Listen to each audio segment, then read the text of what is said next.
Welcome to 2 Cents Short of a Dollar, the show where we give our 2 cents to keep it 100. We're your hosts. That's Motiz and I'm Rue. Jumping straight into it. So we didn't do the pre-fight prediction of Lomachenko Kambosos. I think that's because overwhelming majority had Lomachenko winning that fight, which we both did. But Lomachenko goes on to stop Kambosos in the 11th round. What did you think of Loma's performance? Because I know some people were wary off of the loss and roughly a year layoff, thinking maybe he could have aged overnight per se. So what did you think of the performance Loma put on? Pure domination. And this goes to show that age is it anything but a number, right? If we're looking at the great fighters like Crawford, Canelo's taking a step back, but he's still beating top tier competition. Although most of us want him to fight Benavidez. Nevertheless, even that last fight against Devin Haney, most people proclaimed Lomachenko won that fight. Most people claim that it was a robbery. So him coming off that controversial decision and coming to the Kambosos fight, I think, just like the betting odds, most people had Lomachenko walking through Kambosos, right? A fighter that, his most notable win was against Teofimo. And now we got a question, was Teofimo really himself in that fight? And the last fight right before Lomachenko, that was a controversial decision. Most people say he lost that fight. He lost twice to Devin Haney. So, Kambosos wasn't really that type of fighter that I seen kind of posed a threat to Lomachenko. The preparation and the stage for this fight was more so to see where Lomachenko was at. That was really it. And Lomachenko delivered. He gave one of the best performances, and he stopped him. Devin Haney couldn't stop him. Teo couldn't stop him. You know what I mean? So it speaks volumes. Agreed. I think it was a great performance by Lomachenko. But the thing is, I think, in my opinion, Lomachenko mostly always puts on a great performance. The knock is that he'll start late, but once he gets to cooking, he's cooking. And I think on this one, he started out cooking early. The thing why I never really gave Kambosos a chance, I think if you don't have some kind of advantage over Lomachenko, like most guys are bigger than him, just like physical stature. If you don't have that, or maybe immense punching power, like there's just nothing to slow him down. You know what I mean? So every time we see some kind of struggle, there's something going on. Like I said, maybe a guy punches real hard, or maybe a guy's just very big and physical. But Kambosos of similar stature, when you saw them next to each other, their arms looked the same length. I'm like, oh, Loma's gonna kill this guy. And bro, I couldn't really find a round to give to Kambosos, but if someone did, that's fine. Maybe one round tops, but to stop it, you just saw him breaking him down, and Kambosos looked helpless. It was nothing he could do. Just changing levels on him had him flustered. And then, then it's crazy, like the body work. Like it came on late because Kambosos had a couple of good body shots. It's almost like Loma was just like, all right, watch this, I could do this too. Bro, he was tagging Kambosos. I wonder, because Kambosos is bleeding, I wonder if that was from a punch or a headbutt, because there was some headbutts in the fight, which tends to happen with orthodox and southpaw. And like you said, it kind of makes Kambosos' whole claim questionable, even though I don't know who really ever counted him as a elite fighter. But it's a while back I was saying those belts at 135 just seem kind of like they're bad luck. Loma had them. He lost, even though I would say in his case, he wasn't really tripping. Some of the other guys who won it, I feel like their head got too big. Like when Teo won it, Teo started tripping. Teo lost. Kambosos got it. Kambosos started tripping. He lost. Devin Haney, I don't want to go as far as to say Devin Haney was tripping, but he won. Then he ended up, after beating Kambosos twice, winning a controversial decision that I actually thought he lost that fight. But then he moves on to 140, starts out good, and then look what happens. It's like, I don't know, that those belts are just like lingering bad luck at 135. Maybe Loma shouldn't even chase undisputed anymore. That's what he's trying to do. It's like those belts just come with bad luck, but. Great performance. I can't really say anything bad about the performance. I was like, this is one thing I thought maybe I would have had this comment at the end, but I ended up not having to. I was like, man, sometimes when Loma's going at these guys, sometimes he just needs to step on it a little more and get them out of there, right? A good example would be Richard Comey, right? Like he basically had him out, but he could have just stepped on it and really got him out of there. But he did that with Kambosos, so I think that was pretty impressive. I think he still looks impressive. Obviously, what is he? He'll probably be 37 this year. So that's something to keep an eye on, especially with some of the tweets that were coming out during the fight. The first one that comes to mind is Gervonta Davis. Somebody tweeted Tank and said, "Oh, that he'll never fight this version of Lomachenko." He said Lomachenko is next after Frank Martin. So what do you make of those tweets from Gervonta Davis? It's funny. It's funny because I remember years back, and I think we talked about this years back. If you've been following boxing, you know there was a particular point in time where Floyd suggested that Tank fights Loma, and this is when Loma was very dangerous. And Tank kind of came back with a follow-up tweet saying that Floyd just wants to see him lose, and he's been hating on him. So it showed some internal conflict there, and it also showed that Tank wasn't really confident in his ability to take on Loma at that particular point in time. So I do think that now with Tank being a better fighter, I think he's more confident in taking that fight with Loma, but I still think Loma will give Tank even some trouble. I think he'll give any of the 135-pound fighters some trouble. Ultimately, I have Tank winning the fight just off of just his sheer punching power, but in terms of just skill, man, I think Loma is definitely ahead above the rest for sure.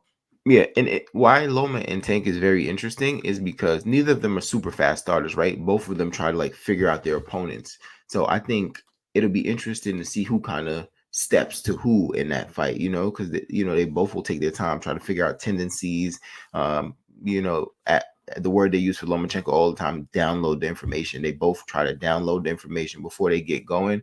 So for me, that would be a very interesting fight to see who kind of brings the pressure on to who.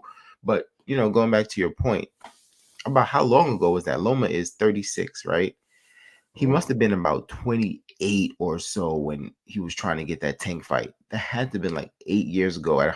Remember, they both were at 130. I remember the whole controversy between Tank and Floyd. And to be honest, Tank could have just said, "Yo, you know what? He's has so much experience. I just don't think I'm ready." But I think the way he went about it was kind of whack. Honestly, he ducked the fight, right? He Yeah. ducked the fight, and he's trying to make it seem like that's not what happened. But because the age between them is like pretty vast, because Tank is what, about 28 now, and he's probably 28 now, and Loma was probably trying to fight him when Loma was 28, so maybe like 8 years ago. Could even be more years ago than that. I'm trying to think about when do you think was the perfect time for them to fight? Because there's an age gap, right? So we don't want Loma to be too old. We don't want Tank to be too young. At what point do you think would have been the best time for them to fight one another? I would say probably during the time around where Tio fought Loma, or I would say right before then. So because I know there's a situation where Lomachenko was arguably injured at the time. He had to get surgery right after that fight. Yeah. So I would probably say post Tio or pre Tio. Okay. I think that probably would have been the best time. In my opinion, I think right around the time, like after Tank got the Leo Santa Cruz win, I think around that time was a good time, and I think that's also post the TO thing with Loma. But I think that would have been a good time for them to actually meet up, where they probably both were experienced enough. Loma was still young enough, but Tank had gained enough experience. I think that would probably been the best time. As you said, this would be a tough fight, I think, for either of them, because like I said, Tank has the punching power, which will bother Loma. But because Loma moves so much and it's not a stationary target, I know Tank sets a lot of traps. But when Loma is spinning you, changing levels, it's kind of hard to land one of those big punches. Not saying that he won't, because it's boxing. Everybody has to get punched. But the thing is, Loma also has some pop, right? And Tank's pretty sturdy. Tank can take a punch, right? But when they start coming from different angles, you know what I'm saying? And like you can't really sit down on your shots because he's turning you and throwing punches from different angles. Do you really get to sit down and throw that power shot? So that'd be pretty interesting. Yeah.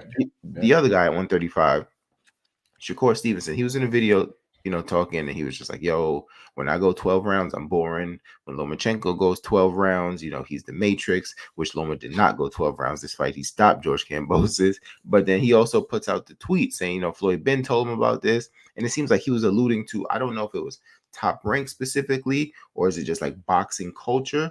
But, he was like saying like, they don't like black fighters. So do you see this as a race situation? I don't, but I kind of want to hear from you. Absolutely race baiting. Like I hate it. This culture where there's just this lack of accountability and this victimhood mindset when it's convenient is just disgusting. Like it's like there's no honor in that, right? Like, come on, Shakur, you got to take accountability. You did say you could have performed better against your last adversary, right? De Los Santos. Edwin De Los Santos. Bro, Loma's win against Kambosos was way better than your performance against De Los Santos. Stop it, bro. Like, stop it. And the thing is, Loma is one of those fighters, right? They have two different styles. People say Shakur be running. I think Shakur has impeccable defense. One of the best defenses in boxing today, right? People say he's run. People are a bit too harsh on Shakur. But when it comes to stylistically, Loma's style is much more entertaining than Shakur style. Point blank, period. His style is just better than yours. And from a casual standpoint and just from a fan base standpoint, fans of boxing, you're not going to see a person in boxing and lightweight from 147 going downwards.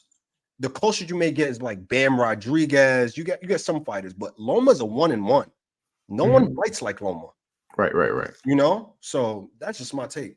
Right. And, you know, and I completely agree. I think that's a good point about the entertaining standpoint, right? When people tune in, especially when Top Rank does weird things like them Thursday fights, like, you know, so when people tune in, you know, they do want to be entertained. And, you know, if you're really a purist of the sport, you are entertained when, you know, Shakur is standing in the pocket and, you know, he's just being a master of distance. You know what I'm saying? However, I don't think that was the case in the Edwin De Los Santos fight. I do think that would be considered running, in my opinion. You know what I mean?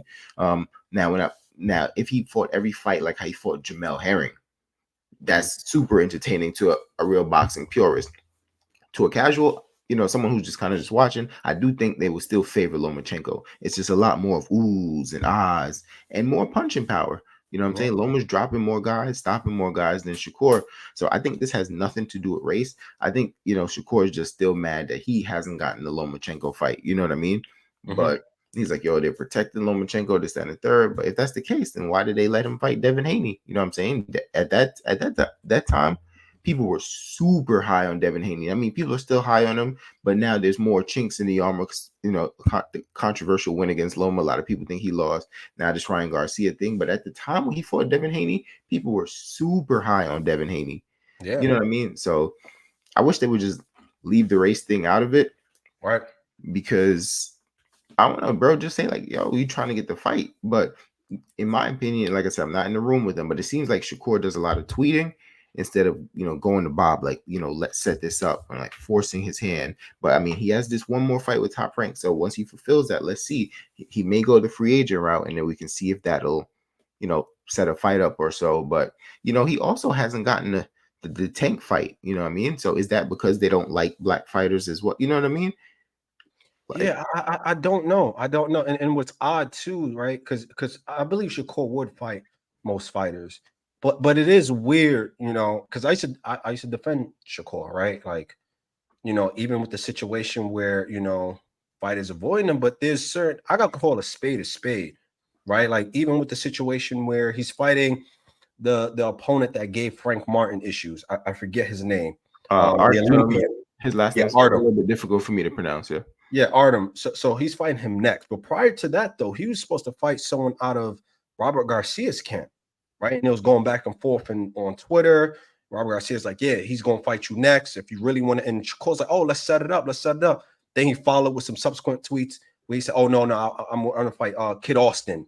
Like he's kind of like switching who he wants to fight and kind of play, you know, matchmaker. Is that Raymond Murataya? Yes, Is he yes, Robert Garcia's Marquez. camp? I didn't know they were affiliated. Yeah. Okay. So yeah, Robert, he was talking about it and there was exchanging Twitter comments, and then all of a sudden he kind of just switched gears and he was like, no, let's fight. Where you at, Austin, Kid Austin? I want to fight you next. And that was weird because he was trying to play matchmaking and have him fight with someone else that he's cool with. Abdullah Mason.